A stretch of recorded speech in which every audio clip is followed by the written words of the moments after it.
I used to have a big problem. I knew how valuable reading was, but no matter how much I tried sitting down, picking up a book and reading, I would almost immediately feel bored and my mind would begin to wander. And those times that I did manage to get a streak of reading would really turn into a consistent habit. It would take something as little as a weekend trip away without my book, or a particularly busy period during university to completely derail my habit of reading. And I'd fall back into those all too common pitfalls of doom scrolling or watching Netflix for hours on end. So I decided that enough was enough.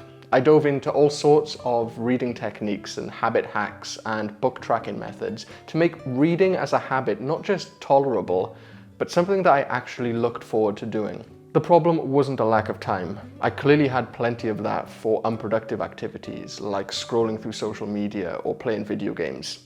It was something far more fundamental. The journey to building my reading habit wasn't a quick fix. It was a gradual transformation, and one that began with a simple walk.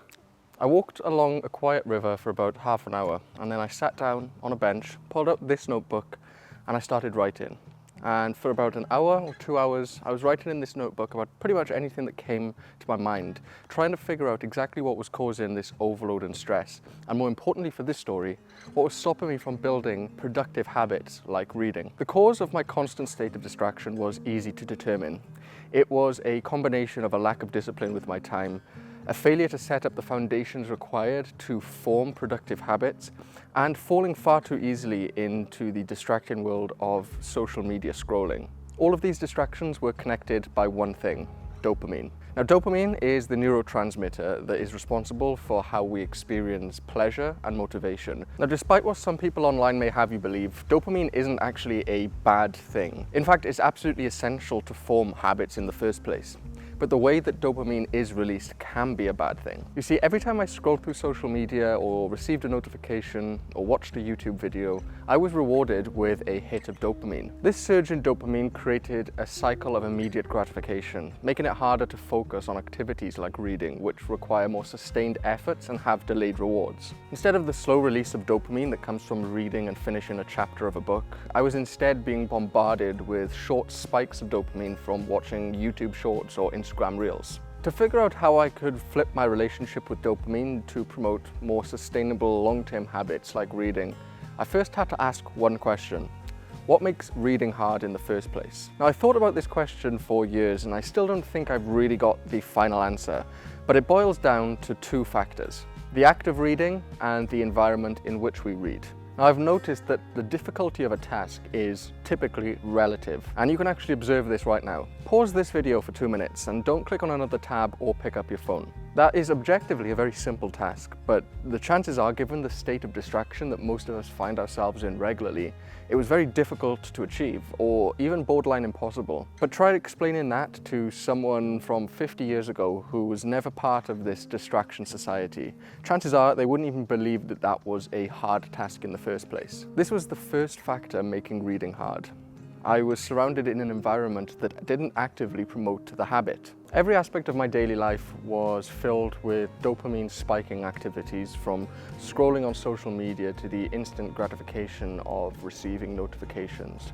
Everything seemed to pull my attention in 100 different directions all at once, and this made sustained, deep focus for activities like reading almost impossible. The second factor was my approach to reading itself. I treated it like a chore, like something I had to do rather than something I got to enjoy doing. This mindset created a barrier, and one that prevented me from fully immersing myself in a book. Instead of seeing reading as a moment of relaxation or personal growth, I saw it as another item on my never-ending to-do list. So how did I fix this? So with this newfound clarity, I set out to turn reading from a sporadic activity into a daily habit. I realized that making reading not only a consistent habit, but an enjoyable one, required both practical strategies and mindset shifts. So here's what I did to make reading a permanent part of my life. Start small and set realistic goals. One of the first techniques that I implemented was setting small, achievable, and measurable goals. I started with something as simple as 10 minutes of reading per day. This low barrier helped me overcome the inertia of starting to read and helped me to build the momentum to put the foundations in place for the habit to continue. The idea was to make the task so easy that it seemed almost silly not to do it. And over time, as reading became a more natural part of my routine, I gradually increased the amount of reading time I set myself. The second technique was to choose the right books, and this was possibly the biggest revelation to me. Reading becomes much easier when you're genuinely interested in the material you're reading. I started by selecting books that aligned with my interests and my curiosities.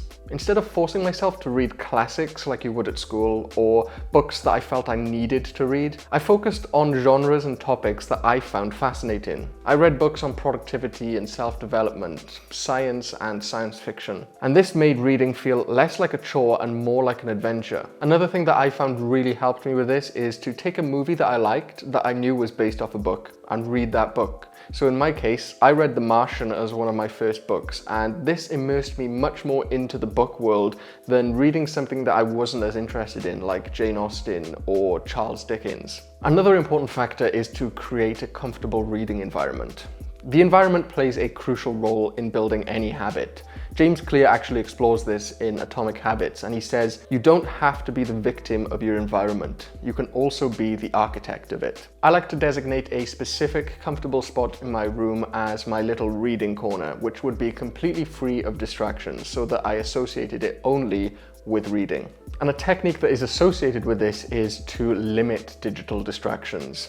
This is something that I've talked about a lot in my articles and in other videos, and it really is one of the most important factors of being successful and focused in the modern world. So to curb my tendency to reach for my phone and get distracted, I'd set clear boundaries for my digital use. I use apps like Cold Turkey and OneSec to limit my screen time and set specific periods that I allow for checking messages. I've removed all social media from my phone and turned off all non-essential notifications. But more specific to reading, I made a rule: no phones during reading time. Now this was hard at first, but it significantly improved my ability to concentrate and increased my enjoyment of reading overall. And my final takeaway from my journey of building a habit of reading is to exploit the habit loop. The habit loop is something that is outlined by James Clear in Atomic Habits, and it consists of 4 components: the cue, craving, response, and reward. Manipulating this structure allows you to form new habits and to break bad ones.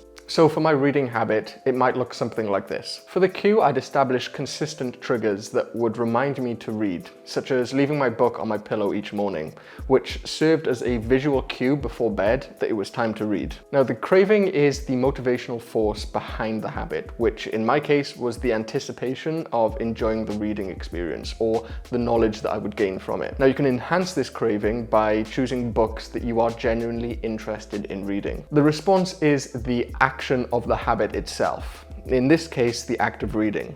Now, I make it a point to sit down and pick up the book as soon as the cue occurs to reinforce the response through consistent action. And finally, the reward is what reinforces the habit, making it more likely to repeat in the future. For me, the reward came in several forms. It's the satisfaction of finishing a chapter, or the joy of learning something new, or just the relaxation that reading provides. It's safe to say that reading has not only enriched my knowledge and understanding of the world and myself, but given me the foundations needed to build constructive habits. What started as a struggle to focus and make time for reading has evolved into a habit that I look forward to every day. The journey taught me that building a new habit, especially one that requires consistent mental engagement like reading, is not just about having discipline, but also about creating the right conditions for success. It's about making small and manageable improvements that align with your interests and your lifestyle, and continuously adapting these strategies to allow you to grow.